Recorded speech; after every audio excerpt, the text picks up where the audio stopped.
Ferrari's Formula One season has taken yet another dramatic turn, and this time, it's Lewis Hamilton who's pulled back the curtain on something truly unexpected. After weeks of speculation, paddock whispers, and underwhelming results, Hamilton has stepped forward with a bold admission that could have far-reaching consequences for the Scuderia. His latest statement doesn't just suggest technical troubles, it exposes a brewing imbalance within Ferrari that few were willing to speak about publicly until now. For a team already on the back foot, the timing couldn't be worse. So what exactly did Hamilton reveal? How deep does this issue go? And could it be the key reason behind Ferrari's poor start to the 2025 season? Well, we're about to unpack everything in full. Make sure you stay with us until the very end of this video, because what you're about to hear will absolutely change how you see the situation inside Maranello. And of course, if you haven't already, be sure to hit that like button, subscribe to the channel, and turn on notifications so you never miss the latest developments from the world of Formula One. For a difficult start to his Ferrari career, Lewis Hamilton was expected to use his experience to steer the Scuderia towards stability and competitiveness. But 3 races into the 2025 season, the 7-time world champion is beginning to voice frustrations, and they aren't just about performance.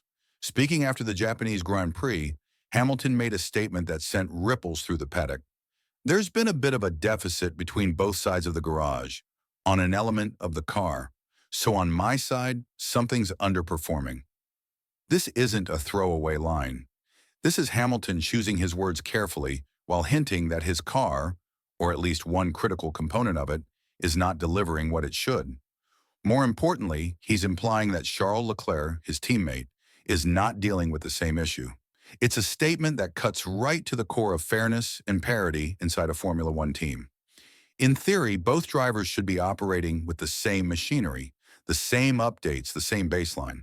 But if Hamilton is seeing a deficit specific to his side of the garage, it points to a serious internal discrepancy, one that could erode trust, performance, and ultimately results. Now let's not forget that Ferrari is no stranger to internal complications. The team lost the Constructors' Championship to McLaren by just 14 points last year, and they entered 2025 with renewed focus and massive expectations to bounce back. Hamilton's arrival was meant to signal a fresh start, but instead it seems to have unearthed a fresh set of problems. To make matters even more interesting, this isn't the first time this season that questions have been raised about Ferrari's SF-25. In Shanghai, both Hamilton and Leclerc were disqualified after the Grand Prix, Hamilton for excessive skid block wear and Leclerc for an underweight car. The root of those issues likely related to setup, ride height, and component sensitivity.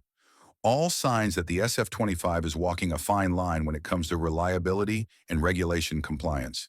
And now at Suzuka, we saw the first clear divergence in setup philosophy between Hamilton and Leclerc. While Leclerc opted to stay with a familiar configuration, one that had been used at previous races, Hamilton chose a different path. It was a calculated risk, a sign that he's trying to find answers his side of the garage hasn't yet discovered. Hamilton finished well behind once again, and the mood around him was telling. This wasn't just about a tough race weekend. It was about a deeper, more systemic problem that's been building since Bahrain. And speaking of Bahrain, that's where Ferrari is now hoping to reset. For the first time this season, the Scuderia is bringing a meaningful upgrade to the car. A revised floor that should, in theory, help balance the SF-25 and give it more consistency across various track conditions.